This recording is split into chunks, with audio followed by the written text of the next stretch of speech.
சத்தியமாக சொல்கிறேன், பெரியாரை நான் வேண்டும் என்று விமர்சிக்கவில்லை, வேண்டவே வேண்டாம் என்றுதான் விமர்சிக்கிறேன். இந்த பெருமக்கள் எல்லோரும் என் உடன் பிறந்தார்களே, பெரியார் பெரியார் பெரியார் என்று பேசுகிறார்கள். பெரியார் பேசியதை பேச மறுக்கிறார்கள். என்னை RSS பிஜேபி கைக்கூலி என்கிறார்கள். அறிவார்ந்த தமிழ் சமூக தம்பி தங்கைகளே, என்னரும் பெற்றோர்களே, RSS ஆங்கிலேயர்களின் வடமாநில கிளை திராவிடர் கழகம் பெரியார் தலைமையிலே உருவாக்கப்பட்டது.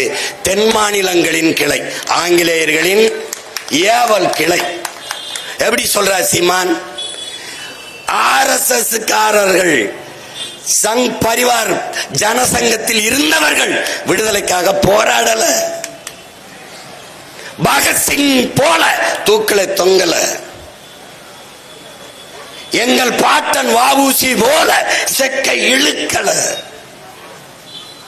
என் தாத்தன் காமராஜ் போல, என் தாத்தன் தெய்வ திருமகன் முத்துராமலிங்க தேவரை போல, வாழும் என் அப்பன் நல்லகண்மை போல, எங்கள் முன்னோர்களை போல சிறையிலே இருக்கல. யாரு இருக்கல? பிஜேபி இருக்கல, RSS இருக்கல, இந்த நிலத்தில் பெரியாரும் இருக்கல.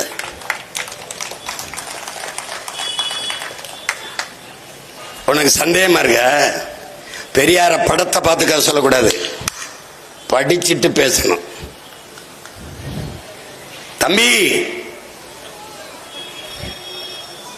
தப்பிக்கவே முடியாது நீ என் தர்க்கத்தில். நீ வானா என்னன்னு சொல்லுவேன், நீ ஆனா இதான் சொல்றேன்னு சொல்லுவேன். ஏன்? என் முன்னவர்களின் மொத்த அறிவையும், என் முன்னவர்களின் மொத்த வீரத்தையும் மொத்தமா வாங்கி ஒத்தையா நிக்கிறேன். பார்த்து பேசணும். நீ என் தாத்தன் பாட்டனை வீழ்த்தின மாதிரி நிக்காத.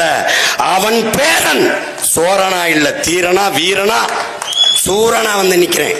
என்னை நீ வெல்வது கடினம். ஒண்ணுதான் நீ என்னை செய்ய முடியும். வழக்கை போடலாம், சிறையில் போடலாம். அதை தவிர நீ ஒண்ணும்